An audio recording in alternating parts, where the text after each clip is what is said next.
Good day to you. This is Todd. I am just a regular dude walking in the Word. Thanks for joining us as we are continuing our journey through the book of Esther. Today we're going to be reading Esther chapter 5, verses 1 through 8. And today I want to give you 7 qualities about Esther that are good qualities, okay, that you'd want to copy, okay?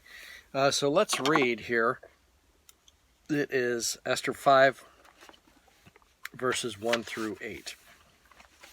If you remember the last time we met, Esther is getting ready to go into the king, and she says, basically, if I perish, I perish. Knowing that good and well she could die, a real high chance of it, because she's just walking into the king, and it's automatic death unless he raises up his scepter. So let's see what happens here. On the third day, Esther put on her royal robes and stood in the inner court of the palace in front of the king's hall. The king was standing on his royal throne in the hall, facing the entrance. When he saw Queen Esther standing in the court, he was pleased with her and held out to her the gold scepter that was in his hand. So Esther approached and touched the tip of the scepter. Ding, ding, right there. So she's saved. Okay, he held out the scepter, so she's safe for now. Verse 3, then the king asked, what is it, Queen Esther? What is your request? Even up to half the kingdom, it will be given to you. I want you to notice here that he calls her Queen Esther. She's a queen at this time, but she still has a lot of restrictions. She can't just march in there, all right? So, but he's pleased with her and says, hey, what would you like? I'll give you half the kingdom. That's like a popular thing to say, it seems, with the kings. He said it. If you remember, Herod said it to his stepdaughter when she wanted John the Baptist dead. So that's not the first time you'll hear this. Verse 4, if it pleases the king, replied Esther, let the king, together with Haman, come today to a banquet I have prepared for him. Bring Haman at once, the king said, so that we may do what Esther asks. Let me stop you there for a moment. Let me stop me for a moment. She didn't just go, Haman's trying to kill us. You got to stop it. She didn't do that at all. She had the wisdom, and she was like inviting him to a banquet. And you're going to see it's like 2 banquets, okay? But she didn't want to, just blurt it out right there. That would be a tremendous embarrassment to the king. He'd be like, what? I didn't know you were going to be killed. And so she wanted to do this privately. Okay, so there's a lot we can learn from that. She was, we'll get to that, okay? Verse 5, bring Haman at once, the king said, so that we may do what Esther asks. So the king and Haman went to the banquet Esther had prepared.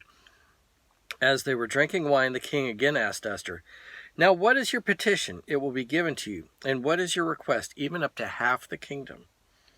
So again, he makes that statement.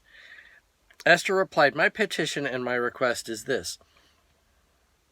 If the king regards me with favor, and if it pleases the king to grant my petition and fulfill my request, let the king and Haman come tomorrow to the banquet that I will prepare for them.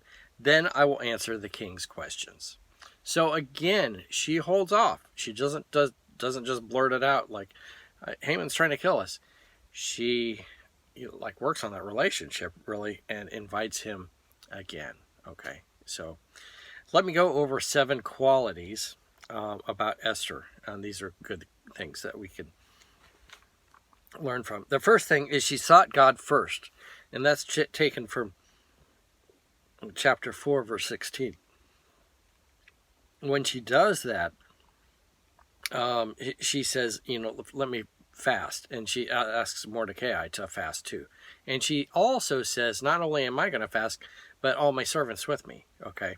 So she seeks God first. When you fast, you're seeking God, okay? It's not like, oh, I'm just trying to lose weight. This wasn't why she was fasting. It was seeking God, okay?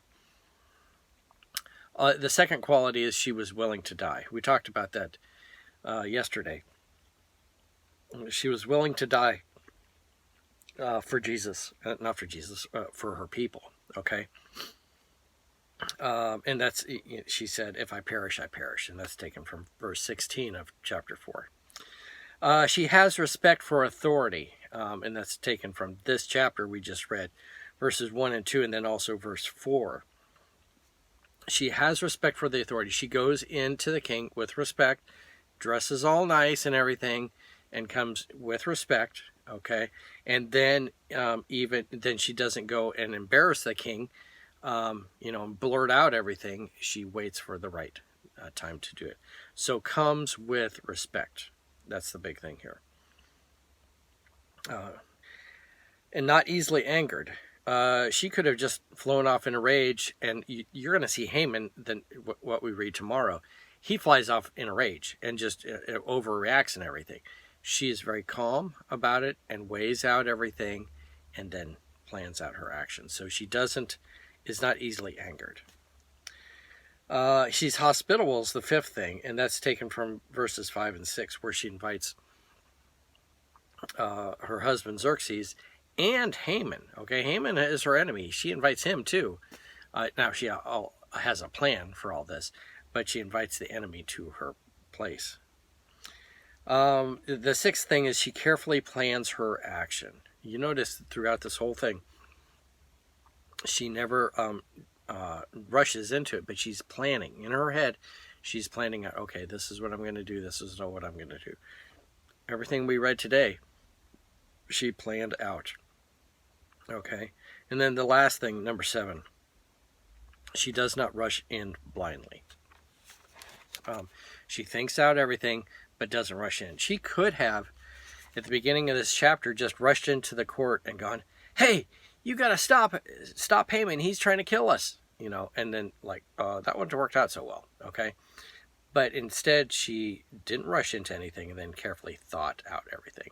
You'll see when we talk tomorrow, Haman doesn't have these same seven characteristics. Okay. He rushes in with anger, and it leads to his destruction, really, at the end. All right.